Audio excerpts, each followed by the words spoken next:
আরজিকর মেডিকেলের প্রাক্তন অধ্যক্ষ সন্দীপ ঘোষ, তার দেহরক্ষী আফসার আলী খান এবং দুজন ভেন্ডার সুমন হাজরা এবং বিপ্লব সিংকে আজ বেলা 12টা নাগাদ আলিপুরের বিশেষ সিবিআই আদালতে পেশ করবে সিবিআই।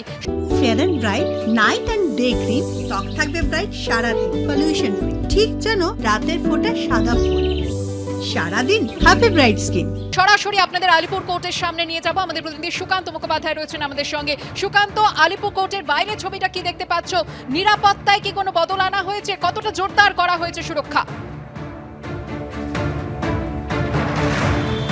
দেখো, আর কিছুক্ষণের মধ্যেই পুলিশের তরফে আলিপুর আদালতকে কার্যত কিন্তু নিরাপত্তার ঘেরাটোপে সাজিয়ে দেওয়া হবে। আমি তোমাকে একবার ছোট করে একবার দেখিয়ে দেওয়ার চেষ্টা করবো। ঠিক পিছনে যে ভবন তুমি দেখতে পাচ্ছ, এরই দোতলাতে সিবিআই যে স্পেশাল কোর্ট, সেখানে এই চারজনকে তোলা হবে। প্রাক্তন অধ্যক্ষ সন্দীপ ঘোষ, দুজন ভেন্ডার এবং তার যিনি নিরাপত্তা রক্ষীর দায়িত্বে ছিলেন আফসার আলী, এই চারজনকে আজকে তোলা হবে। এবং তার আগে 12:30 থেকে 1টা নাগাদ নিজাম প্যালেস থেকে সরাসরি, যেটা প্রকাশও বলছিল, যে তাদেরকে নিয়ে আসা হবে আলিপুরের জেলা আদালত এবং সেখানে প্রথমে তাদেরকে লকআপে রাখা হবে এবং সেই লকআপ থেকে পরবর্তী সময় যখন তাদের শুনানি হবে, এই চারজনকে এখানে নিয়ে আসা হবে এবং এই চারজনের নিয়ে আসার পরে কিন্তু সিবিআই তরফে সওয়াল জবাব শুরু হবে। এখনো পর্যন্ত সিবিআই সূত্রে যেটা খবর, এই চারজনকেই আর্থিক দুর্নীতির দায়ে গতকাল রাত্রে যখন তাদেরকে গ্রেফতার করা হয়েছিল, তাদেরকে জিজ্ঞাসাবাদ করা হয় এবং সেই জিজ্ঞাসাবাদ পর্ব এবং আক্তার আলীর যে অভিযোগের ভিত্তিতে যে সমস্ত পয়েন্ট গুরুত্বপূর্ণ রয়েছে, সেই সমস্ত পয়েন্টই কিন্তু আজকে সিবিআই তরফে এখানে দেওয়া হবে এবং সেক্ষেত্রে দাঁড়িয়ে নিজেদের হেফাজতে চেয়ে আবেদন জানানো হবে এই চারজনকে নিজেদের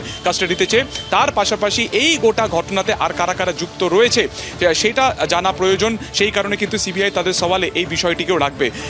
এবং সব মিলিয়ে আজকে আলিপুর আদালতে যেটা পুলিশ সূত্রে যেটা আমরা জানতে পারছি, যে যেহেতু আরজিকরের মতন একটি ঘটনা এবং সেই ঘটনাতে চারজন গ্রেফতার হয়েছে, অন্যতম অভিযুক্ত এই আর্থিক দুর্নীতিতে সন্দীপ ঘোষ গ্রেফতার হয়েছে, তাই সাধারণ মানুষও কিন্তু আজকে আদালতে প্রবেশের চেষ্টা করবেন, তারাও কিন্তু শোনার চেষ্টা করবেন। সেই কারণে নিরাপত্তা জোরদার করা হবে এবং আর কিছুক্ষণের মধ্যে বিশাল ফোর্স আসতে চলেছে এবং পুরোপুরি যে চত্বর আলিপুর জেলা আদালতের, সেটাকে তারা কার্যত ঘিরে নেবেন। প্রথম ঘেরাটোপ রাখা হবে হচ্ছে ঠিক যে লকআপ রয়েছে, যে আদালতের লকআপ রয়েছে, সেখানে ত্রিস্তরীয় নিরাপত্তা রাখা হবে, যাতে সন্দীপ ঘোষ এবং বাকিদেরকে যখন তোলা হবে সেখানে যাতে কোনো রকম শান্তি শৃঙ্খলা ব্যাঘাত না ঘটে এবং পরবর্তী সময় তাদেরকে লকআপ থেকে কয়েকশো মিটার দূরে তাদেরকে এই আদালত কক্ষে আনা হবে এবং সেখানে সওয়াল জবাব শুরু হবে।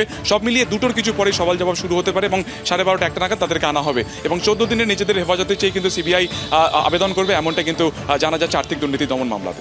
ধন্যবাদ সুকান্ত। এখনো যতক্ষণ না সিপিআই আসছে ততক্ষণ আমরা এখানে অবস্থান বিক্ষোভ কন্টিনিউ চলবে।